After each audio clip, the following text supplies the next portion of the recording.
Hello আমার ভালোবাসার বন্ধুরা, কেমন আছো সবাই? আশা করি সকলেই ভালো আছো। আমি তোমাদের প্রিয় চুমকি আপু আবারও চলে আসলাম নতুন একটি গল্প নিয়ে। গল্পটি শেষ পর্যন্ত শুনলে তোমাদের দাঁড়িয়ে যাবে। আজকে যে গল্পটা বলব তা আমার জীবনে ঘটে যাওয়া এক সত্য ঘটনা। গল্পের নায়িকা নাজমা আক্তার একজন ধর্মভীতু গৃহিণী নারী। স্বামী আজমল ও এক ছেলে নাজমুল এবং এক মেয়ে নূপুরকে নিয়ে তার সুখের সংসার। ছেলে নাজমুলের বয়স ২২ বছর, মেয়ে নূপুরের বয়স ৫ বছর। নাজমুল এই বছর সদ্য ম্যানেজমেন্ট বিষয় হতে মাস্টার্স পাস করেছে। আজমল গ্রামের বাজারে কসমেটিক্স এর দোকান করে, যাতে করে নাজমার সংসার ভালোভাবে চলে যায়। নাজমা দেখতে বলিউড নায়িকা সোনাক্ষী সিনহার মতো, কিন্তু নামাজ, রোজা ও পর্দার ব্যাপারে খুবই সতর্ক। সপ্তাহে একবার নাজমা আজমল এর কাছ থেকে কাজ করিয়ে নেয় এবং এতেই নাজমা অনেক খুশি। ঘরের কাজ এবং নামাজ রোজা করেই নাজমার দিন পার হয়ে যায়। নাজমা এবং আজমল ৮ বছর প্রেম করে পালিয়ে গিয়ে বিয়ে করে, যার কারণে নাজমার পরিবার থেকে এখনও ওদের সম্পর্কটা মেনে নিতে পারে নাই। আজমল এবং নাজমা বাদে নাজমুল ও নূপুর নাজমার বাপের বাড়ি যেতে পারে। নাজমার মা টুনি বেগম নাজমুলকে নিজের জীবনের চেয়ে বেশি ভালোবাসে। নাজমুলের বর্তমানে বেকার সময় যাচ্ছে, নাই পড়ালেখা নাই কাজ। বিকালে বাবার কাছ থেকে বাজারটা আনা হলো নাজমুলের একমাত্র কাজ। তাই গত কয়েকদিন ধরে নাজমুল এর একটা বাজে অভ্যাস হয়েছে, লুকিয়ে লুকিয়ে আম্মু নাজমার দেখা। কারণ তার মা অনেক সুন্দরী। বিশেষ করে আম্মু নাজমার বিশেষ অবস্থার একটু ছিটেফটা দেখলে নাজমুলের মাথাটা ঝিমঝিম করে। সাথে সাথে বাথরুমে গিয়ে ঠান্ডা করতে হয় হাত দিয়ে। নাজমুলের কাছে মনে হয় আম্মু নাজমা দুনিয়ার সব থেকে সুন্দরী নারী। তাই সে মনে মনে শপথ করেছে আম্মু নাজমাকে সে তার রানী করে ছাড়বে। গত কয়েকদিন উনার কি হয়েছে, ১ মাস হয়ে গেল একবারের জন্যে ও হাত দিল না। এর আগে তো এরকম হয়নি উনার।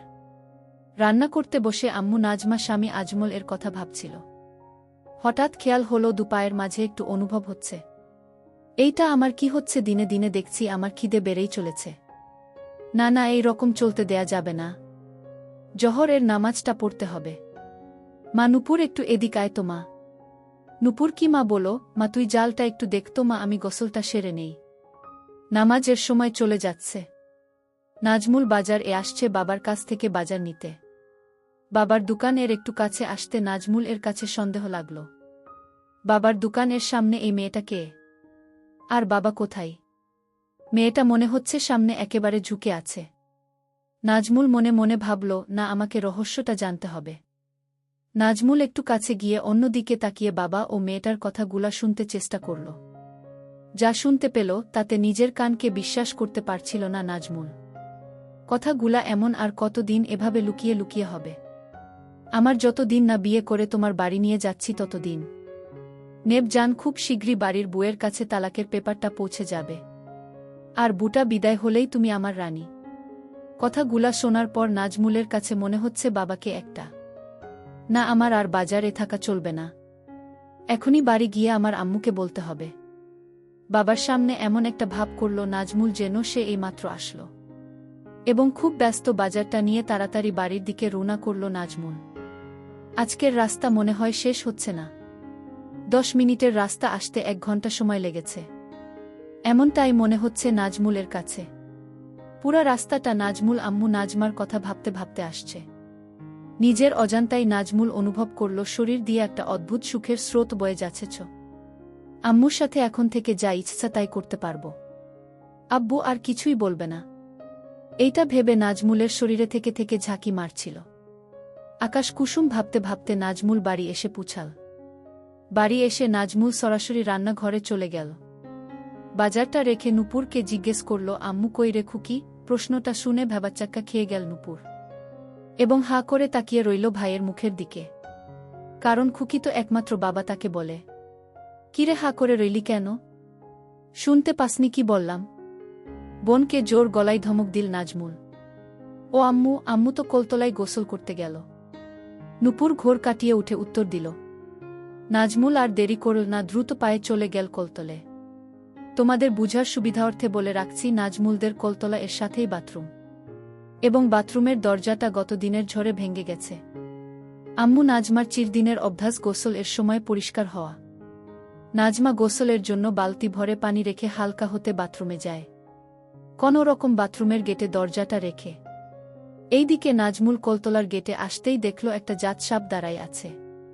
নাজমুলকে দেখেই সাপটা ফুস করে একটা শব্দ করে দূর দিল এবং নাজমুল সাপের পিছু নিতেই সাপ বাথরুম এ ঢুকে পড়ল। নাজমুল বাথরুমের দরজাটা 2 হাত দিয়ে সরিয়ে আম্মু নাজমাকে দেখে স্ট্যাচু হতে গিয়ে ও হল না, কারণ তার আম্মু রূপী এই মনের মানুষটাকে এই সাপ হতে রক্ষা করতেই হবে। আম্মু আপনি একটু ও নড়বেন না।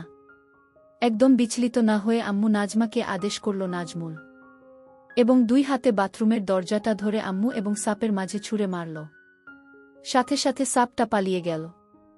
সাপের উপর হতে নজর সরিয়ে আম্মুর দিকে তাকাতেই নাজমুল দেখল আম্মু নাজমা টলে পড়ছে। হাই হাই, আম্মু তো দেখি জ্ঞান হারাচ্ছে। মনে মনে প্রমোদ গুনল নাজমুল আম্মু নাজমাকে কোলে করে কোলতলে নিয়ে আসে এবং আম্মুর লেগে থাকা ময়লা পানি দিয়ে পরিষ্কার করে ঘরে নিয়ে আসে। ভাইয়া আম্মুর কি হয়েছে? নূপুর দূর থেকে দেখে দৌড়ে এসে কাদা কাদা মুখে নাজমুলকে জিজ্ঞাসা করে।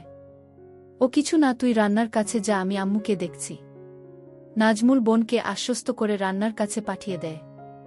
নাজমুল হাতে পানি নিয়ে আম্মুর মুখে পানির ঝটকা দিবে, এমন সময় মাথায় একটা শয়তানি বুদ্ধি আসে। আচ্ছা আম্মু তো এখন বেহুশ, তাহলে এই সুযোগটা আমি কাজে লাগাচ্ছি না কেন? নাজমুল নিজের কাছে নিজেই প্রশ্ন করে ভাবনাটা মাথায় আসতেই মাথার উপর ফ্যান চলছে, তারপর ও নাজমুল এর ঘাম ঝরছে। কাপা কাপা হাতে শাড়ির আঁচলটা সরিয়ে দেয়। নাজমুলের মাথায় চক্কর মারে, মনে হচ্ছে কারো হাত পড়ে নাই এখনো। হঠাৎ কানের কাছে নূপুর এর গলা ভেসে এল। ভাইয়া ভাত রান্না শেষ, এখন কি করব? নাজমুল আম্মু নাজমার মুখ সরাতে সরাতে ভূত দেখার মতো করে বলল, তুই এখানে আসছিস কেন? ওখান থেকে বললেই তো পারতি। তুই রান্না ঘরে গিয়ে মাছটা কাট, গিয়ে আমি আসছি। নাজমুল ভাবল না আর এটাকে দীর্ঘায়িত করা যাবে না, এখনই আম্মুর জ্ঞান ফেরাতে হবে। তার আগে আমার জন্মস্থান এবং আমার স্বর্গটা একটু দেখে নেই। কাপা কাপা হাতে নাজমুল আম্মু নাজমা আবার সব ঠিক করে দিল। নাজমুল, ঘুমন্ত আম্মুকে আমি চাই না, আমি খাব আমার জাগ্রত আম্মুকে চাই। মুখে পানির ছিটা লাগতেই আম্মু নাজমা চিৎকার দিয়ে বলে উঠল, সাপ সাপ চলে গেছে আম্মু, আপনি এখন ঘরে আমার কাছে। এই যে দেখেন, বলতে বলতে নাজমুল আম্মু নাজমাকে কাছে টেনে ধরল।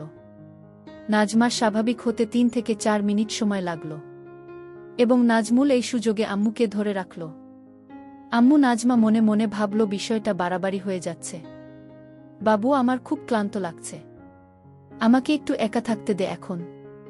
ঠিক আছে আম্মু, আপনি রেস্ট নিন, আমি রান্নাটা দেখছি, আর একটু পরে উঠে গোসল করে খেয়ে নিবেন। আম্মু নাজমাকে ঘরে একা ছেড়ে নাজমুল রান্নাঘরের দিকে চলে গেল। কি হয়ে গেল আমার? যেই আমার স্বামী ছাড়া আর কাউকে কোনোদিন দেখতে দিলাম না, আজকে আমার কোনো পাপের কারণে এত বড় সর্বনাশ হয়ে গেল। আমার ছেলে সব দেখে নিয়েছে। হে মালিক, তুমি আমার মরণ দিচ্ছ না কেন? আমি এখন এই পোড়া মুখ নিয়ে ছেলের সামনে যাব কি করে? ছেলের কথা মনে পড়তেই লজ্জায় কুঁকড়ে গেল আম্মু নাজমা। না জানি কোথায় হাত দিয়েছে। আচ্ছা ছেলেকে আমি দোষ দিচ্ছি কেন? আমার বাবুর তো আর কোন দোষ নাই, ও তো আমাকে সাপের হাত থেকে রক্ষা করেছে।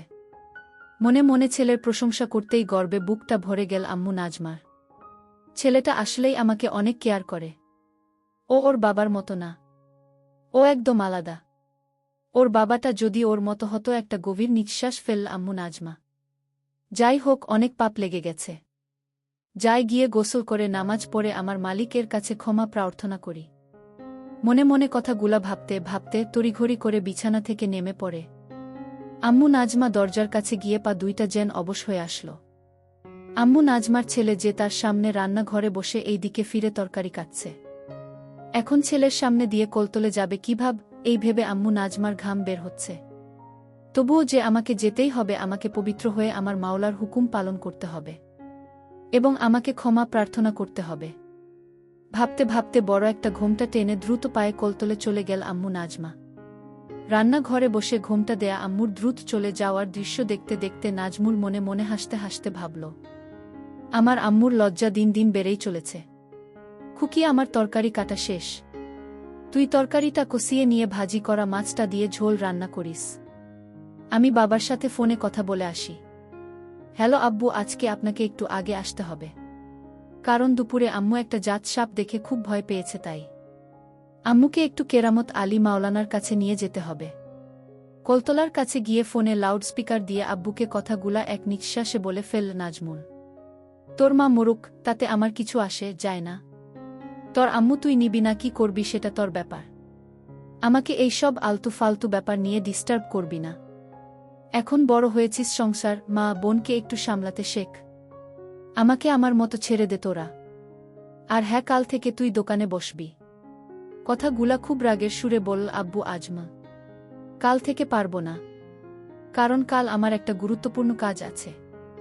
তবে পরশু দিন থেকে বসবো। আর হ্যাঁ, এখন থেকে আম্মু এবং নূপুরের সব দায়িত্ব আমার। বলেই ফোনটা কেটে দিল নাজমুল। আম্মু নাজমা গোসল শেষে বাপ বেটার ফোন আলাপ মন দিয়ে শুনছিল। ফোন আলাপ শেষ হতেই বড় করে ঘোমটাটা টেনে দিয়ে দ্রুত পায়ে ঘরের দিকে যাচ্ছিল আম্মু নাজমা। আম্মু নাজমা ভারী হওয়ায় আম্মু নাজমার দ্রুত হাঁটার তালে তালে দুলছিল, যেটা দেখে নাজমুলের মাঝে দামামা বাজতে লাগল। আম্মু একটু দাঁড়ান তো ওখানে। কাছে গিয়ে সামনে দাঁড়িয়ে আম্মু নাজমার দুই বাহুতে হাত রাখল নাজমুল। আম্মু, আমি জানি আপনি বাবার কথাগুলা সব শুনেছেন। বলেই মাটির দিকে তাকিয়ে থাকা ঘোমটা দেওয়া আম্মু নাজমার ধরে একটু উপরে তুলে কপালে চকাস করে একটা হামি দিল নাজমুল। বাবা আর আমাদের আগের মতো ভালোবাসে না আম্মু। বাবা এখন শুধু আমাদের দূরে সরিয়ে দিতে চাই আম্মু।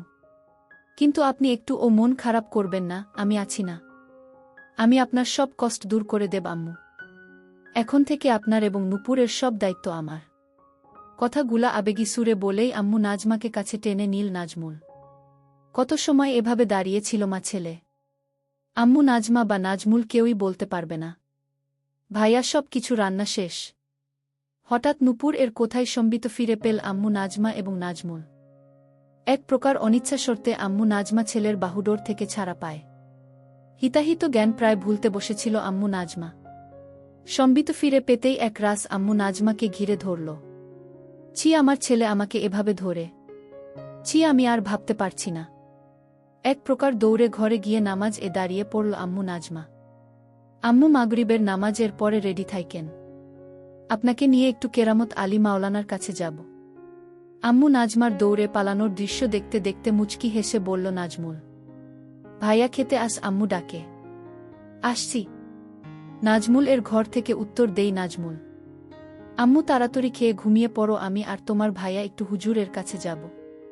খেতে খেতে মেয়ে নূপুরকে তাগাদা দেই আম্মু নাজমা। বাড়ির বাইরে কোথাও যেতে চায় না আম্মু নাজমা। কিন্তু কেরামত আলী মাওলানার কাছে যেতে কখনো না করে না। নাজমুলদের বাড়িতে সবাই মাটিতে বসে খায়। আম্মু নাজমা এবং নাজমুল মুখোমুখি বসে খাচ্ছে। ঝুঁকে মাটিতে বসে খাওয়ার জন্য আঁচলটা একটু গেছে। আম্মু কি বোরখা পরে যাবেন? ইঙ্গিতটা আম্মু নাজমা বুঝতে পারে। তাড়াতাড়ি আঁচল ঠিক করতে করতে, না বাবা, বোরখা পাপ কোথায়? তোর বাপ কি আর বোরখা কিনে দিয়েছে আমাকে? আগের বোরখাটা ছিঁড়ে যেতেই কতবার বললাম একটা বোরখা কিনে দাও। দিল না কিনে, তার নাকি টাকাই থাকে না। অনুযোগের সুরে বলল আম্মু নাজমা, গু আমি কিনে দেব। আজকে শাড়ি পরেই চলেন। আম্মু নাজমার অপাদ মস্তক দেখতে দেখতে বলল নাজমুল। খাওয়া দাওয়ার পাট চুকিয়ে নিয়ে নাজমুল তার নিজের ঘরে এসে রেডি হয়ে নিল। আম্মু নাজমা মেয়ে নূপুরকে ঘুম পাড়িয়ে রেখে আয়নার সামনে দাঁড়িয়ে চোখে একটু কাজল দিয়ে নিল, আর একটু আতর মেখে নিল। এই আতর আর কাজল ছাড়া কোনো প্রসাধনী ব্যবহার করে না আম্মু নাজমা। আম্মু নাজমা দরজার শিকল টেনে তালাটা লাগিয়ে ঘুরতেই দেখল নাজমুল ভ্যাবলার মতো হা করে তাকিয়ে রয়েছে। একেবারে অপ্সরীর মতো লাগছে আম্মু নাজমাকে। নিজের নিয়ন্ত্রণ হারিয়ে ফেলেছে নাজমুল। মনে মনে ভাবল, আজ যেভাবেই হোক আম্মুকে কাজ করে দিতে হবে।